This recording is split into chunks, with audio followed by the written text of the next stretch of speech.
नोंथांमोनखौ आंनि गोदान YouTube चेनेलाव बरायहरनाय थाबाय।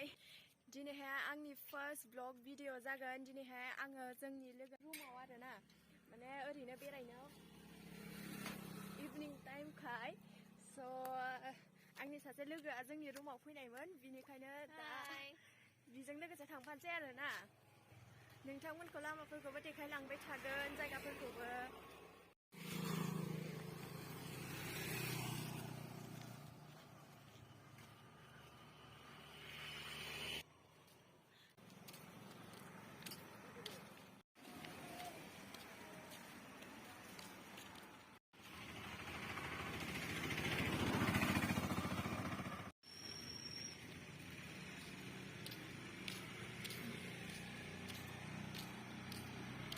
नै जों फैयै फैयै दा जोङो सक मोनफैबाय आरोना।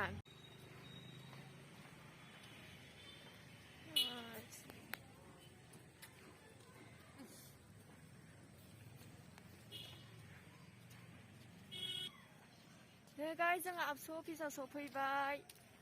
दा ससे थांबावबानो मोनसिगोन जों लोगो लाहानि माने लोगोमोननि रुमखौ आरोना। ओरैनो बियो जोंनि टंग्लानि एलपि स्कुल दां न'? LP school.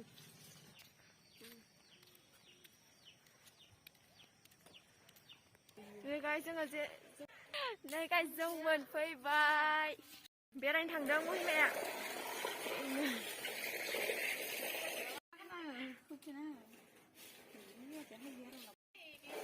नै गाइस जों सफैबाय लोगोमोननि रुमाव। ओरैनो बिसोरो जिरायगासिनो आरोना। नै गाइस जों दा लोगोमोननि रुमाव थांगोन। महिमाया दुखु जादों आरो खालामनो हायो। नै जोंहा दुबाइल' एक्ट्रेस जादों। जाने ब्लगारानो ब्लग भिडिअ बानायबाय थादों। नै गाइस बेयो जोंनि लोगोमोननि रुमा, नैबेनो नै नै लोगोमोननि रुमा।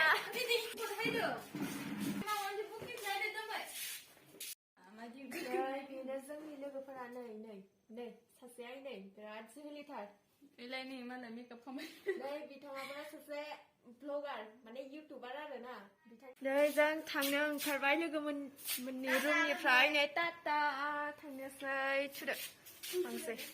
खोमसिबायानो नै बिराद खोमसिजोबसिगोनानो दसे बावबाथ'।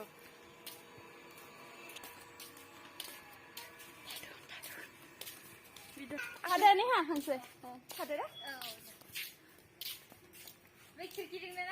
नै गाइस जोङो थांनो ओंखारबाय। नोंबो फैनां माथो।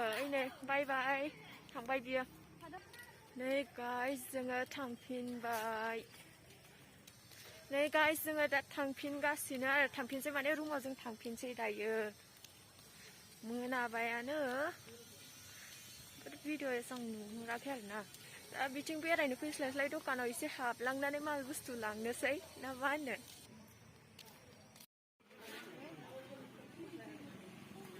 गाइस जों दा थांफिनगासिनो जोंनि रुमाव। दा जोङो कलेजखौ मोनफैफिनबाय।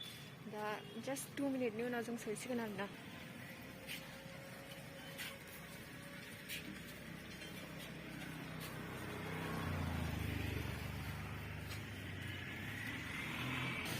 गाइस अलमोस्ट खोमसि जाजोब्बाय।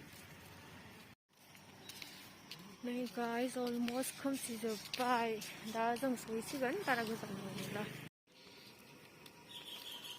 स' गाइस नै जों फाइनालि सफैबाय। स' गाइस आं रुमाव सफैबाय दायो। आं भिडिअखौ एसेबांआवनो फोजोबनाय थाबाय। आरो आंनि भिडिअखौ जुदि मोजां मोनदोंब्ला नोंथांमोना अननानै साबस्क्राइब खालाम, लाइक खालाम आरो जेसेबां हायो नोंथांमोना शेयार खालाम, जाहाथे आंनि चेनेला ग्र'थ जालाङो आरो गोदान भिडिअस नोंथांमोननि सिगाङाव लाबोनो हागौ। साबायखर।